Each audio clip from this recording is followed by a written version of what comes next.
Hello, everyone, and welcome to Materials for the Arts.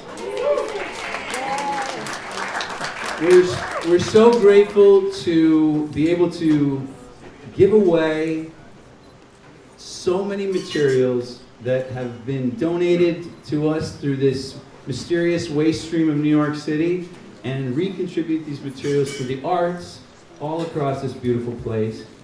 And we're also lucky to be able to participate in some of the projects with some of these amazing artists. And tonight, you've come to see the work of 4 amazing artists, but you'd like to hear more? We're lucky enough to have our curators here this evening, and they're going to get into that. But before we get started, we're so happy to begin our evening with a few words from our amazing commissioner, Lori Kumba. Hello, good evening everyone. Thank you all so much for being here tonight on a Thursday when the sun goes down at 5 o'clock and you decided that instead of getting warm and cozy in your beds, you decided to come out and experience an incredible conversation, see and witness beautiful art, and participate in bringing it all to life through this incredible dialogue and conversation that we are about to have. This is so important that you all are here tonight. You bring life and energy to the space, and we are imparting memories and discussions and energy here. And this is such a magical space. Every time I'm sure all of us walk into this space, the ideas start churning. You start thinking about what you could do something with that you may or may not ever do. But it's that idea that just gets the juices flowing. Suddenly you feel like even if you don't have that creative energy right there with you all the time, you know that you are able to experience that. Hey, Prince. And that's my son, Prince. And being a commissioner and a mom, you got to do it all, and I'm happy to do it. He was so excited when he got a chance to say, like, I was like, I don't have child care. So he was like, can I come to MFTA? I was like, absolutely. Yeah. So the Department of Cultural Affairs is the largest municipal funder of the arts and culture in the nation. And one of our most beloved programs is MFTA, because they give millions of pounds of free materials every year to not-for-profit arts organizations, public schools, and city agencies. And why that is important is because we are doing an incredible service for New York City, but we are diverting millions of pounds of usable goods from our landfills. And that is so great. And this space is so magical. When you come in, we're having everything from artist residencies to the ability to have teachers come here to shop, to be able to have these types of dialogues, art exhibitions, programs, and we're able to do it all right here. And MFTA's current exhibition, The Useful Life of Objects, is so profound because it's a great way for us, visitors, and particularly our young people, children, and school groups to be able to come and see how they too can utilize art materials by seeing professional artists utilizing these materials to create work. We have 4 incredible artists. We have Ronen Gamil, Baseera Khan, Armita Raafat, and Justin Sterling, 4 extraordinary New York-based artists. Let's give it up for them.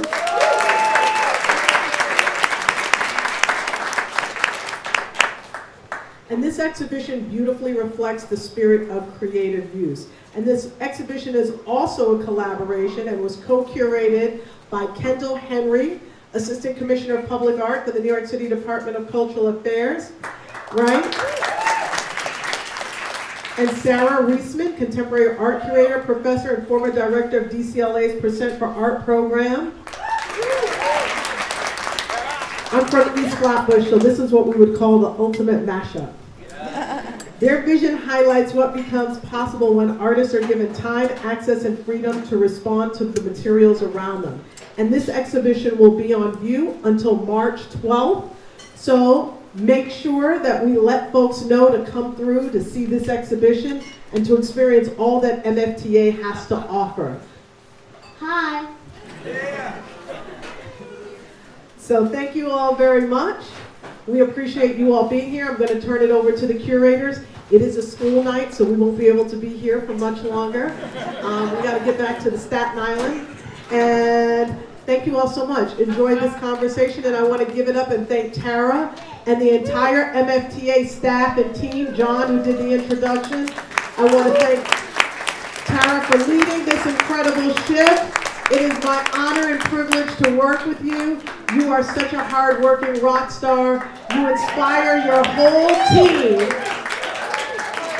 And every single time I talk to Tara, she's got another great idea up her sleeve that will rock your world. So thank you for keeping the ideas coming. Thank you for your amazing team, the incredible MFTA, the friends of MFTA, the board members, the staff, the volunteers. You all rock. You make New York City the most creative place in the entire world. Thank you all so much and enjoy your evening.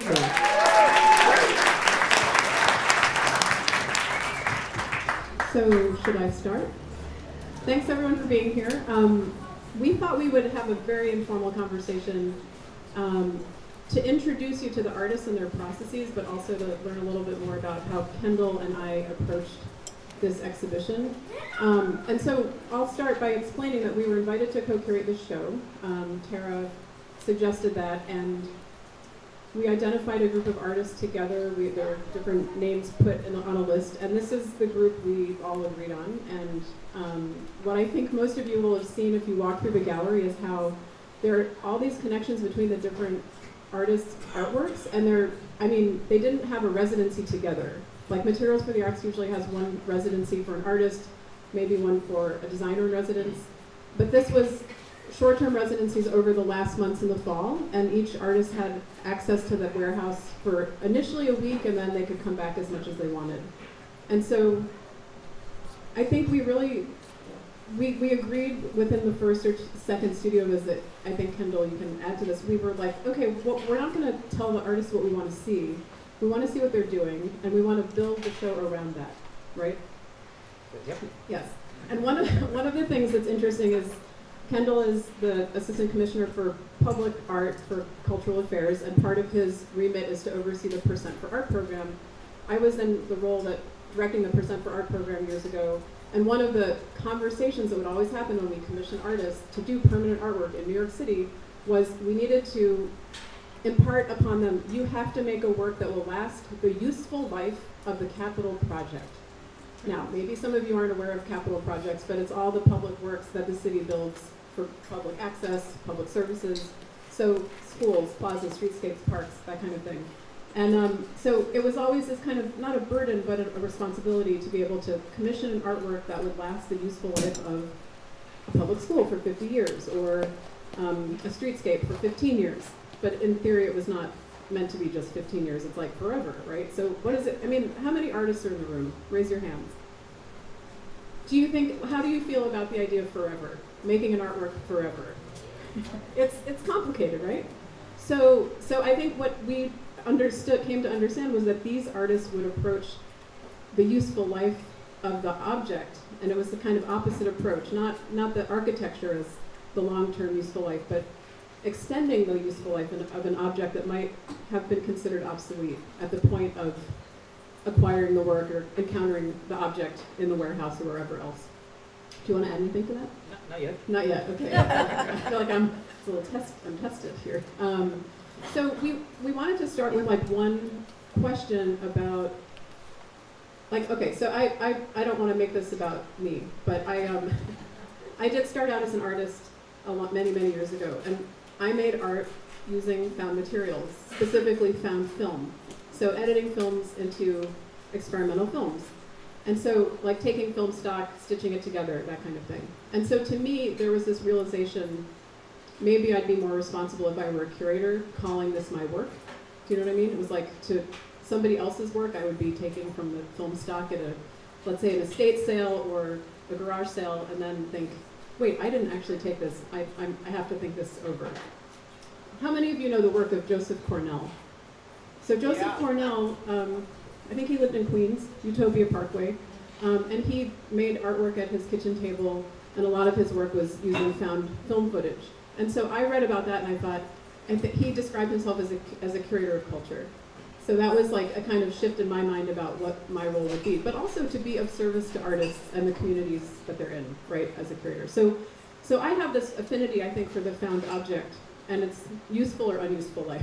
Useful or useless life, we could call it. And so that was some of the thinking behind this exhibition from my side. I don't know if you want to step in now.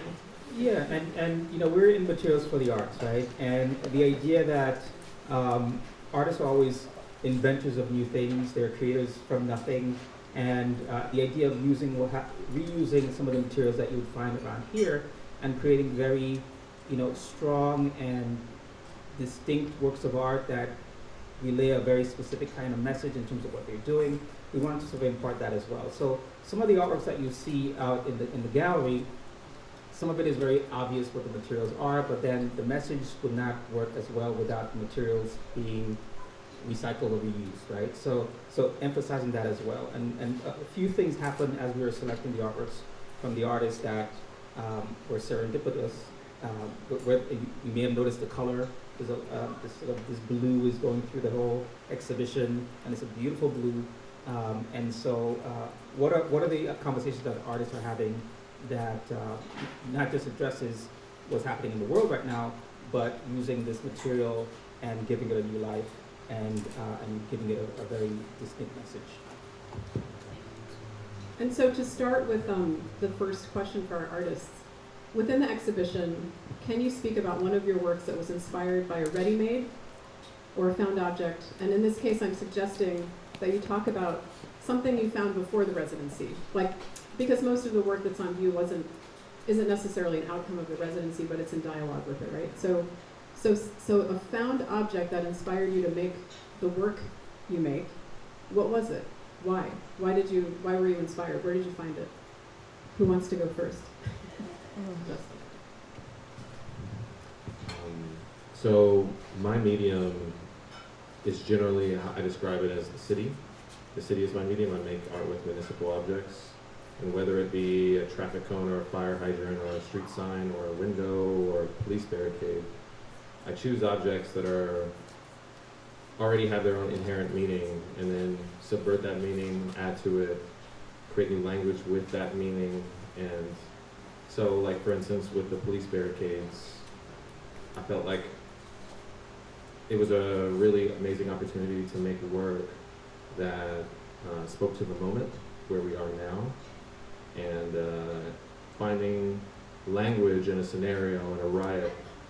And I feel like, you know, it's on the horizon, whether it's either happening already in the country at some various points or it will happen eventually. Thinking through what needs to be done and how to navigate a riot was the impetus for my riot boxes, which you see in the show. Can you talk a little bit about what's in some of the boxes? Well, yes. So, like one or two examples. There are many in the studio. There will be over 50. But for instance, I throw rocks at windows, and in one of the boxes there is a brick. And so maybe in a riot you might need a brick. But then, for instance, there is also a keffiyeh. And that is an object that is seen in riots, that is used in riots, that is kind of ubiquitous wherever you go in Europe or West Asia or United States, even South America, Asia. You generally see keffiyehs in protests. And to kind of give that a meaning in itself, but it's already this very loaded object, to give it a kind of narrative about respectability politics and hunger felt prescient and adequate for peace. Absolutely.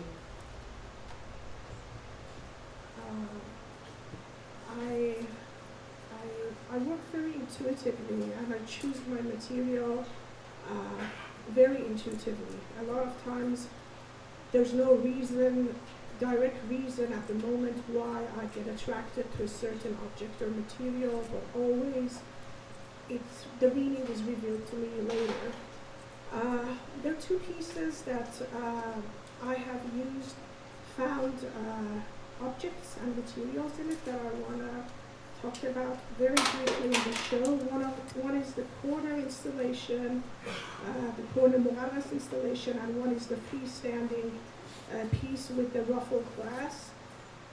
The story that is in the corner piece is that I was walking in 2019 in a Vakil Bazaar in Shiraz in Iran, and I was looking to buy tiles. And in the shop, I come across this really beautiful reversed painting, reversed mirror painting. And the reversed mirror painting was broken, and I was immediately attracted to it. I'm a lot of time attracted to fragments, and I use fragments in my work. Fragments that do not make sense to be originally together, but in my mind, I make them in a way that they look as they always had to live together and be like that. So when I bought the tile, the guy gave me that free broken mirror painting for free, and I used it in a piece in 2020 or 2021, I think. I was so attracted in it that I traced more of it, its origin, where it comes from, and I found more, and I know that it is used to decorate the interior of buildings in old houses in Iran, mostly in Isfahan, in Shiraz, and I sourced some of them, specifically the ones used in the corner piece, are very discarded, they are damaged, but I really liked it. I used it, and when I think of it, I feel like, okay, this material has a story.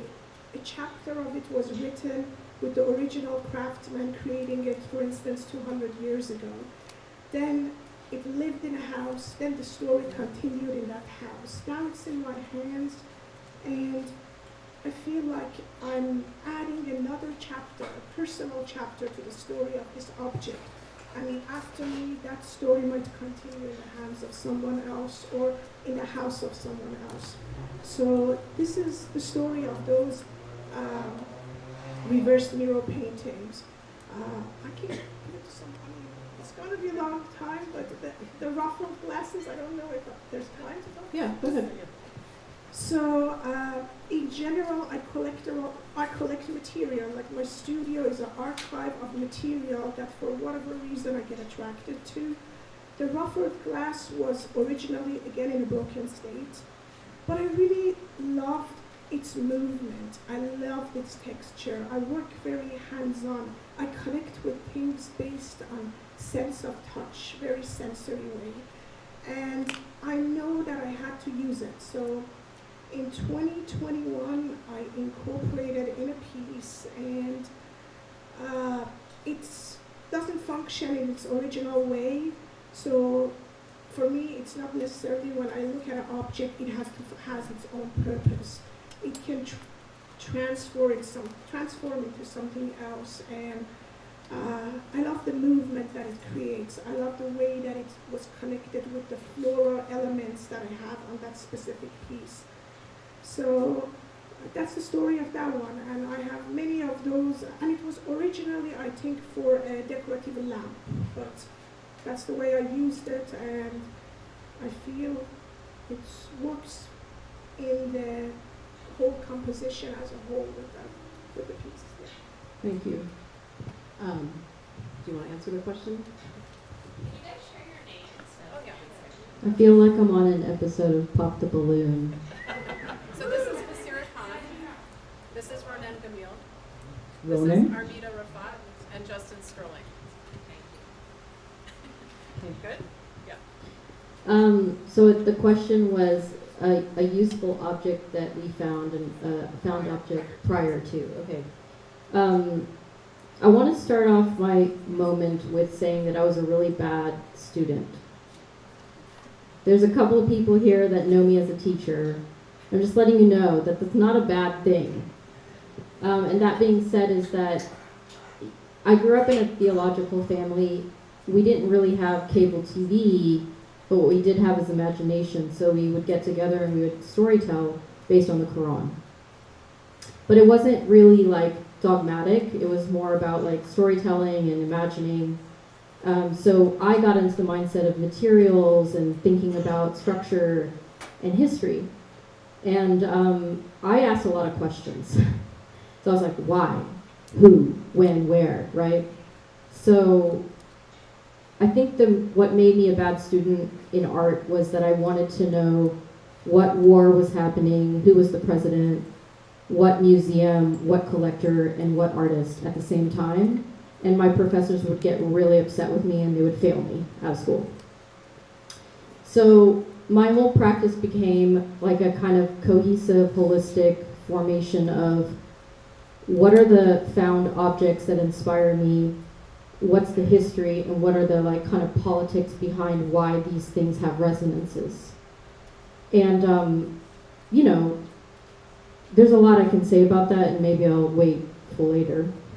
But the question is I got really into histories of water, and I think that was a reason why people fought for their inalienable rights so that they could have access to fresh water.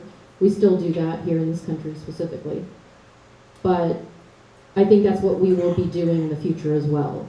So I got really interested in the color blue, water, movement, immigration, why we have what we have versus what we don't have. And I got really invested in the prepper community in 2020 who didn't. Raise your hand if you didn't get interested in prepper communities. All of a sudden, they were the most popular people on the block because you're like, the preppers, oh my God, they're so silly. And then you realize that like, oh, I don't even know how to build a fire. I don't know how to sew a mask. You know, like, how do I get fresh water, you know? So I found Temu, some people call it Temu, .com. And, you know, one of my daily practices to prevent anxiety is to look at block store inventory. I don't know if anybody else that's an artist shares this, but I look at like Crate and Barrel, IKEA, Temu, like there are these big block stores that have like tons of items that come from historical resonances.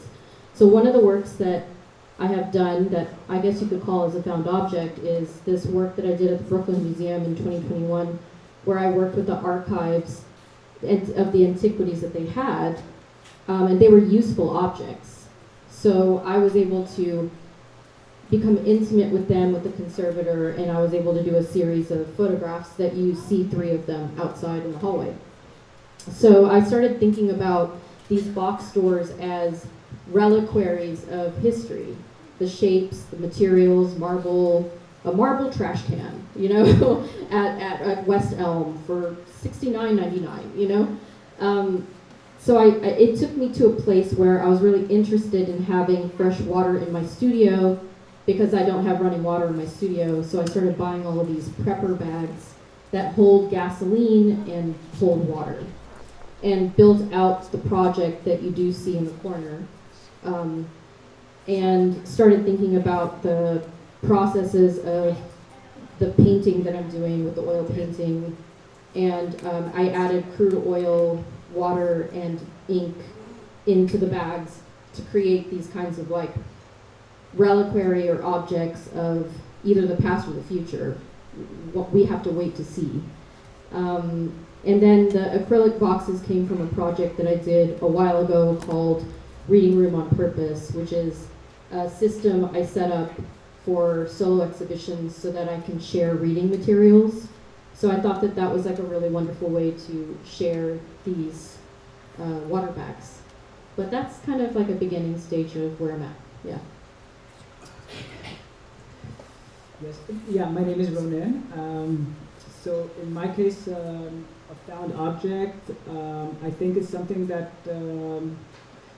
one of the many objects that my grandfather, who was a silversmith, Yemenite, so I had it kind of like in one of my kind of little storage kind of units, or kind of like, yeah, this kind of zippered kind of like case.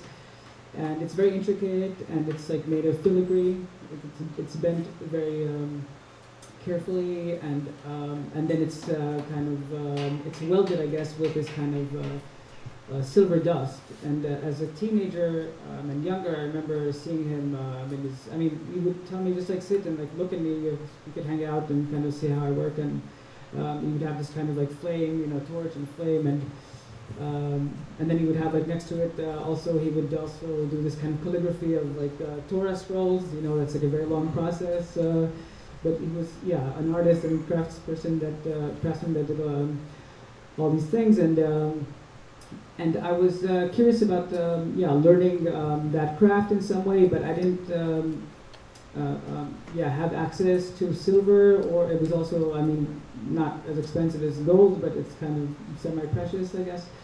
So I wanted to make some kind of like sculpture that sort of like in the process also learned some of those. It's like a language. I kind of once I started to look into it, I kind of saw that like each kind of like decorative element has a specific name, and it almost feels like a syntax in a language. And then I kind of find like in different ways of kind of like working along these lines that I have to do a kind of like translation in my mind. So the process for me in this case, so I'm talking about the bee that is kind of a hanging over there that is of copper and copper and beads. And so I did it with copper wire, which has different properties from the silver wire or silver. So I think it was at a time I worked as a gardener for 10 years, and it was at a time that I was interested in the kind of approach of what we call a garden ecologist. So I was kind of like studying interaction between different flowers and different bees. And this was a mining bee that creates very elaborate kind of systems underground. I kind of, I guess I brought some of like my different backgrounds together. And then somehow it's kind of like, I guess like it's kind of like reviving some kind of like, I think by studying these kind of patterns, like reviving, or kind of like remembering or looking into like ancestral kind of patterns and aesthetics and sensibilities. And I still do it also with other works that are there, with the textile work, for example. It's kind of, I guess maybe in some way it's like maybe preparing for some time to actually to work with silver at some point. But just, I guess the material of like working with metals and bending them in an intricate way,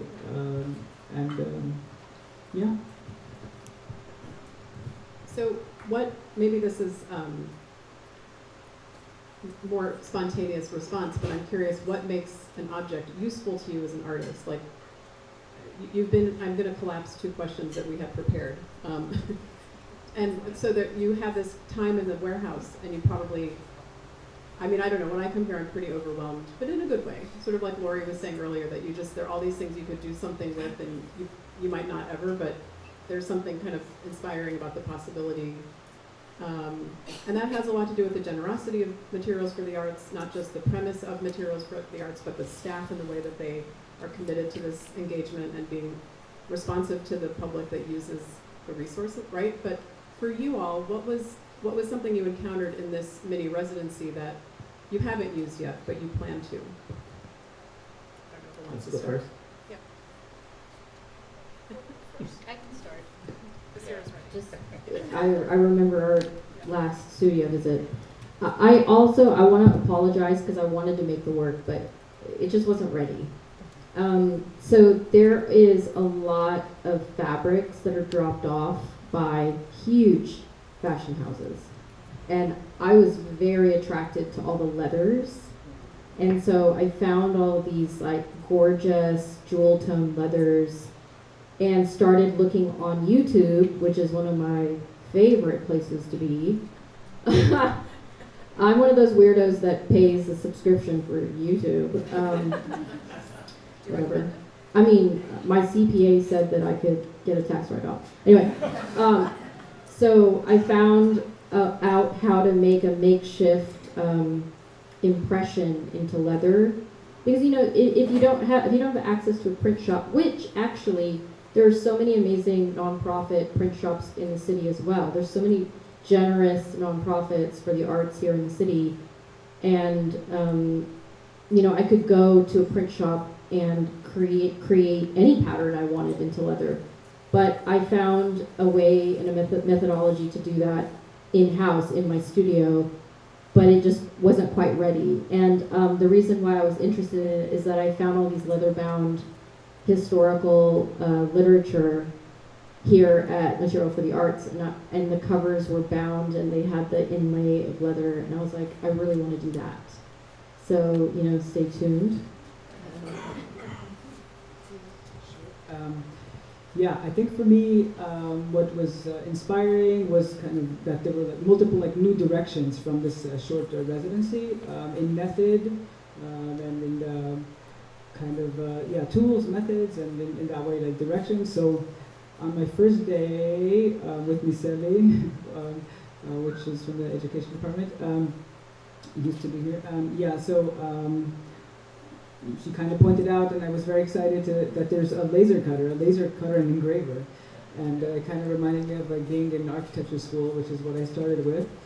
And I think also that it kind of connects to this interest in, so the last 2 years I'm working in a kind of traffic engineering. And I think the aesthetic of details kind of relates to the aesthetic of systems and to engineering. And it kind of comes up in various forms, also of warfare, of engineering warfare, which is something that I kind of think a lot about because I grew up in Palestine, Israel, on the Israeli side in Tel Aviv, and I'm an activist for Palestinian liberation, so I started a work of these. Historic districts of Palestine, with this kind of embroidery by hand that is kind of freehand, but a kind of a hybrid of manual and machine work in a way. And I thought of continuing that with work on leather with the laser cutter. That would kind of also it's about 7 species that are involved in kind of Zionist manipulative kind of action to kind of grab land by all kind of tactics. So this would be a lot of burning in a way by engraving, whereas the sewing is kind of stitching and kind of 1,000 cuts in a row. Another thing that came up was interesting is kind of an object that resembled a kind of a headdress or a kippah, which is this kind of skull cap, I guess they call it. And then through that, there was an idea that came up to do some kind of programmed coding for lighting that comes up in kind of a way that has a very timed kind of rhythm, and that that kind of led me into going back to coding, which is something that I did in high school. And so so those are some examples. For me, as I said before, I'm a very, very intuitive person, and I really trust my intuition. So when I come to a space full of this amazing material, for me it's about slowing down, looking, going back, thinking about it, coming back, looking again. So sometimes I immediately get attracted to something, and there are times that it took me 3 days for me to say, oh, I saw that object, it evoked a memory or something, and I want to use it. So that process of going back and forth, looking, and then also feeling it. I have to touch them, I have to feel them, and things make sense to me by touching and feeling. And also the visuals. I've collected many materials during my few days residency here. Some I'm very excited about. I collected these very, very delicate feet that belonged to mannequins, and I got attracted to them. I 100% do not know why, but I know that I will know the answer in 6 months. It will always be real to me. And They are beautiful. They are covered with very delicate textiles in pink, in blue, in yellow. Some of them are silver chrome. I started working with them, combining them with styrofoam, with fragments of broken glass, and they're still in the process, and I'm looking forward to see where they will lead me. And as I trust the intuition, the material always will lead me. I will listen to the material, and they will tell me where do they want to go. And also I've collected some blue hexagons. Those are a little bit more logical because I'm very much interested in color blue, like Baseera, for different reasons. I grew up in Iran, and in the architecture of Islamic architecture there, blue has a symbolism. So, and I used it in many of my mughanases, and when I saw these hexagon forms that were originally used to soundproof rooms, I like not only the color, I like the modular aspect of it, that they could be continued because it's modular, and I collected them. Also, certain textiles I've picked up, it is from this brand, I think it's called Chiwali, the ones that they use in house tools. So I collected many of them, and the reason is that, first of all, I like when I touch them, I like the feeling. They're rough. They can take forms, they can be sculptural, they can have this unique movement that adds to the sculptures, and they have this very beautiful colors. So those are some of the materials for now I've picked, and some few others that I still don't know why, but I cannot wait to see what these materials will lead me and what will come next in the work. And so for me, my next solo show will be these riot boxes that I've been making, and there are 5 of them are on display here. And here, when I came to Materials for the Arts over the weekend, I found these like computer cases, and I find it interesting because it's also like, each box is very unique. They all have distinct objects, and so in one of them, for instance, there's a whip made out of Ethernet cords, and it's kind of like you're like self-flagellating yourself with the internet. And like with these computers, these old computers, there's these RAM sticks that are in them, and RAM is memory for a computer. And so I was thinking to make some knives with the RAM, sharpen the RAM, like literally, and then make it to a point, and then find a handle, and then create a knife, and put the knife in the box as a weapon, as the whip is a weapon, and there are other various forms of creative weapons inside of the boxes. What do you need in a riot? You need maybe a weapon, protect yourself. And so you might like stab somebody with memory. And so it's like, that's one thing that came out of the residency. But these boxes, since there will be over 50 for a show, have opened up my practice for many, many different. I used to be very locked down to like just a few different objects, and then finding objects related to those objects. But now it's just like anything goes. Anything can go in a box, as long as it makes sense and carries a message. And so thinking through what in technology today can become weaponry, or technology itself as a weapon, was very inspiring by being here at Materials for the Arts. And maybe I just end it there.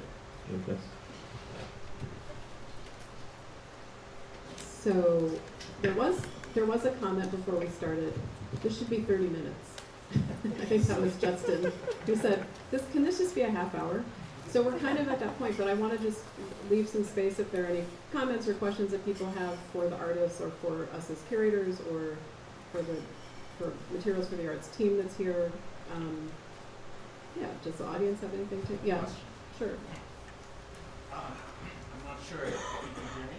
I can. Okay, yeah. First of all, thank you very much to NYC Cultural Affairs and its curators and the artists. I really appreciate the opportunity here just to hear from each of you. My name is Wally. I'm a consultant to nonprofits and philanthropic foundations. My question concerns the spiritual dimensions of your creative process. So I was struck by how often you refer to the objects as found objects. And at the same time, many of these objects have been produced with all sorts of intentions over the course of time and decades, have their own histories, have crossed many hands, and in addition, may have been donated or given, right? So there's this interesting duality that's created when you think of an object being found, but it's also been produced, given, or donated. My question to the artist is, I'm curious how you may have considered your art the output, the product of your own creative imagination, as the input to the work of an artist, perhaps 50 or 100 years from now. And perhaps how this creative process is nothing more than an interdependent chain of creativity over time, over place. Thank you. You gonna try? But, I mean, what I think is really interesting about this question is that the way in which we project, what we project onto objects, right? Like, in writing about the work, we have an essay that's coming out in the next few days. You'll get it in like a reminder about the show, I think. But Kendal and I wrote it together. But one of the things that came up for me was thinking about talismans, like this sort of spiritual quality of objects. And like, I'm very interested in socially engaged art, but there's always this tension with social practice art that's like, oh, it's not about objects. But of course, objects are kind of an entry point into a process or a relationship, right? Whether it's within a community or a few people, but I think it is about that projection that you're, I don't know if people have comments on that. Let me kick it off. Thank you for your question. I went to a very small art school. I started school as a computer scientist because I didn't want to work at Dillard's, because my mom said, either you work at Dillard's or you become a computer scientist. She did not want me to become a fine artist. So anyway, I just need to preface all of this as like access. This is access that we have here. So that's kind of why I keep prefacing it as school, because you don't just become an artist. You have to have access.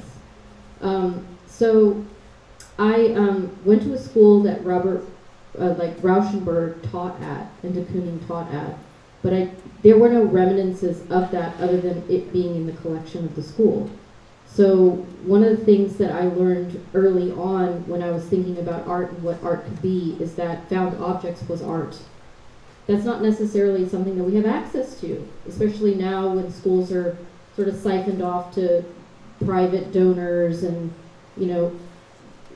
different ways in which we don't have consistency with students that are entering into schools now. So that being said, I came upon one of my first most significant shows at Participant Inc., which is a nonprofit in the Lower East Side. And when I was working with the founder, she was like, why don't you share something that's the most significant thing to you? And what it was a found object. I wanted to make a work out of a prayer rug, because they literally are what you just said. They are fast fashion. They're produced in the same factories that are producing everybody's H&M sweater that's here right now. Pray to Jesus. I shop at H&M too sometimes because I can't afford whatever, but Jesus is not God, by the way. At least I don't believe that Jesus is God. Anyway, what I'm trying to say is found objects came to me because they're such a unique object. Prayer rugs are such a unique object. So I wanted to invent my own lingua franca in the square of the prayer rug. So I worked with these Kashmiri craftspeople to embroider my own prayer rug. So the idea of a found object is very inherently spiritual to me. And the reason why I was attracted to the bound leather books here at Material for the Arts is that literature saved me when I was a kid. I didn't have cable. I wanted MTV. My parents wouldn't let me watch TV, so I read Hamlet, and they were all leather bound. And I'm very weird, and it was all because of like what I had access to. So let's start with that.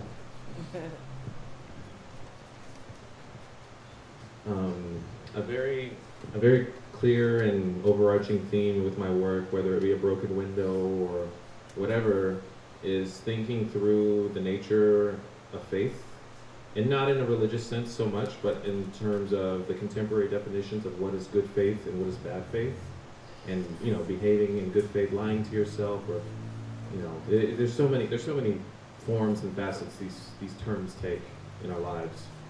And my first museum solo show, I built a broken window chapel where the rocks, all the windows had rocks thrown at them, and they were all stained glass, and it was like this chapel to contemplate brokenness. And spinning back to the windows that I made before that, like they were, the essence of throwing a rock, and a broken window itself was talking about broken windows policing, and that in itself is a form of bad faith control over a public of policing. And so thinking through this notion of faith beyond religion often ends up in my work in some way, shape, or form. And I mean, the riot boxes are essentially that as well too, where I'm kind of trying to tease out information and knowledge and utility, and I mean, literally in one of the boxes there's a brick, but on the brick there's ancient Egyptian religious hieroglyphs. And so religion, and I was raised in a very Christian background, and religion ends up in my work inherently, regardless of how I feel today. And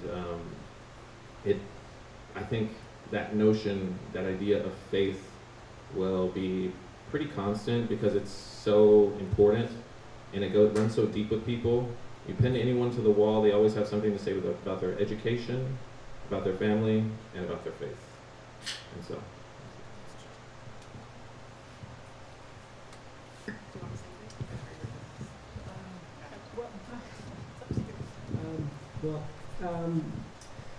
Yeah, I'm not sure I understood exactly the question, but kind of like some of the themes I could kind of like touch on. I think when I found, for example, some of the materials and some of these tools, devices, machines that I found here, I was kind of like, I want to contact the person that gave this to ask some questions. But then I was kind of like, no, that's not allowed. I mean, I kind of answered myself, no, you can't do that, because otherwise everyone would be like bothering all the previous owners of this. And yeah, and like kind of like they probably say, no, we're only giving, I mean, I was like having this whole conversation, like, no, we're only giving this if no one's going to contact us, basically, and ask questions. Like, for example, like for like about a month, I was kind of trying to figure out with my good friend Uriel, like how to fix like this, how to repair this laser cutter and engraver, and I wanted to ask some questions and like ask like, about, previous kind of like preconditions, or kind of like any kind of like the state, anyhow. But about this styrofoam, for example, which is like a piece that kind of a sculpture that was on view. Yeah, I was kind of like projecting like maybe this was like in a theater set, and then it has this kind of like faux kind of finish of stone. And I was like kind of like imagining what could have been, and like that it's produced, as you say, and I'm kind of like, I don't know if there's any kind of relation between like where I'm taking it, and then like how it originated. And of course, like it's produced in so many ways. The styrofoam is like such an industrial material, and I was also reflecting for a long time. Is it appropriate to use this material for the subject that I'm working on, which is quite heavy, but then I kind of think that it resonates and kind of it has some tensions that are interesting. And then I guess I think the last part of your question was about like what would become of it like in the future, in 50 or 100 years. And I think about there's something kind of contemporary about like working with something like styrofoam. I mean, sometimes like the connotation, because of kind of the stark white when I was working on it, I was thinking, oh, this is kind of like reminds me of like Carrara marble or something in a way, but a lot lighter, you know, and and a lot cheaper and a lot more kind of like disposable and in a sense, and so that's like kind of like high art, right, in a way, or kind of like a classical kind of like material. But I was thinking that, okay, here's like maybe a kind of a contemporary material. But then I was thinking, yeah, what's going to happen also, you know, in posterity, you know, like, is it going to last, you know, is it going to break? And also tapi someone, yeah, I don't know, I didn't think about like, you know, what's going to happen if someone takes a part of it and makes it into something else and if that would upset me or not. But yeah, I mean, there's definitely some kind of like reflection sometimes with what I make in terms of like how is it going to last over time and like, and I guess like goes really back to the original question of like, you know, like how long? I mean, yeah, like making something for like public art for like the life of The useful life of the larger project. yeah, the that. architecture. Yeah, so that's kind of like I think something that's always that I think about like yeah for a long time. And your background is related to architecture and planning as well, so you have this kind of longer term relationship to public space. But Armita was going to respond. Something very short. I mean, I think I'm one of those people that take things and then that get discarded. I'm one of those people who take things that get discarded, and as you mentioned, you don't know who's going to use it in the future or how. I'm one of the people who does that with a lot of stuff, and specifically using a lot of historic stuff that some of them date back.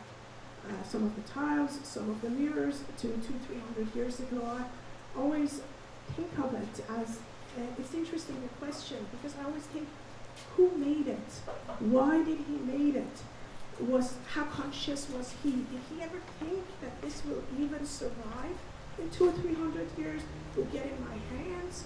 Or will that glass ever discarded and broken into something else? So I really appreciate your question because it's something in my mind and I consider it. So I don't know. I hope that helps. Thank you. Yeah, thank you. I think it's a few minutes shy of 8 o'clock. Should we move to the reception part of this evening? Yes. What do we? I mean, does anyone object? It seems like not. Yeah. Oh, there's a question. Yeah.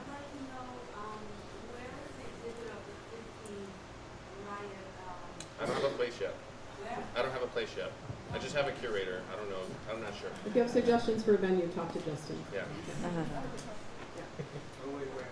Here's another question. This is for somebody, not necessarily an artist. I've been in the story for 25 years. This has been a big lack and cannot go into place. I'm affiliated with nonprofits and Costume Cult and House of Gas and all those people. I got fabric here once standing outside in the pandemic to make masks.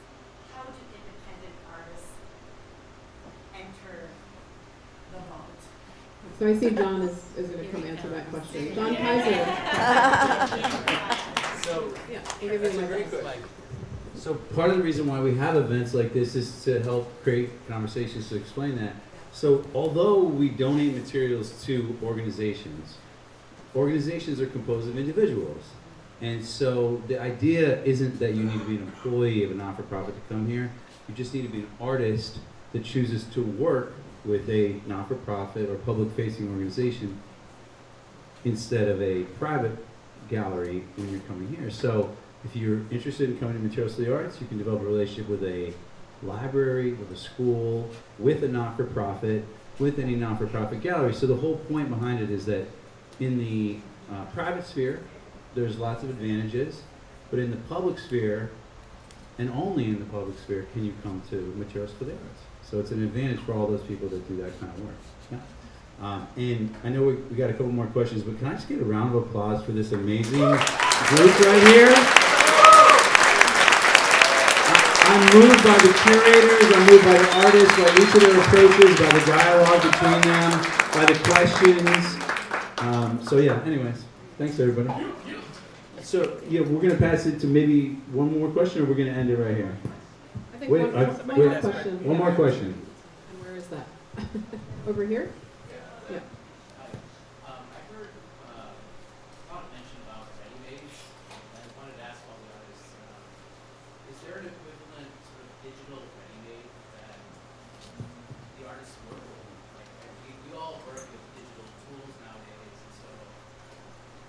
curious if in your practice you work like Yeah, I have this practice of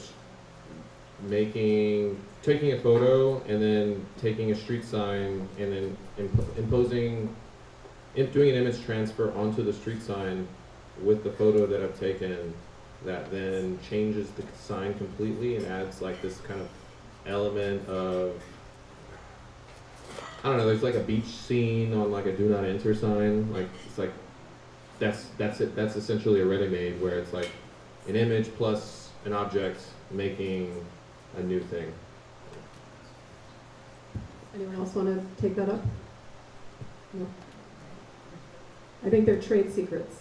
I'm just trying to, everybody keeps telling me I'm killing it and that I'm a success, and so I close my eyes deeply and I say, what is success? And success to me is being analog and anonymous.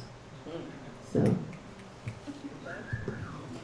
Well, thank you everybody for coming to the opening tonight. We have another hour. Thank you to the artists. Thanks to Kendal. Thanks to Materials for the Arts. This is a dream place. Am I right? You're right. You're No lies. Yes. Okay. Have a great evening.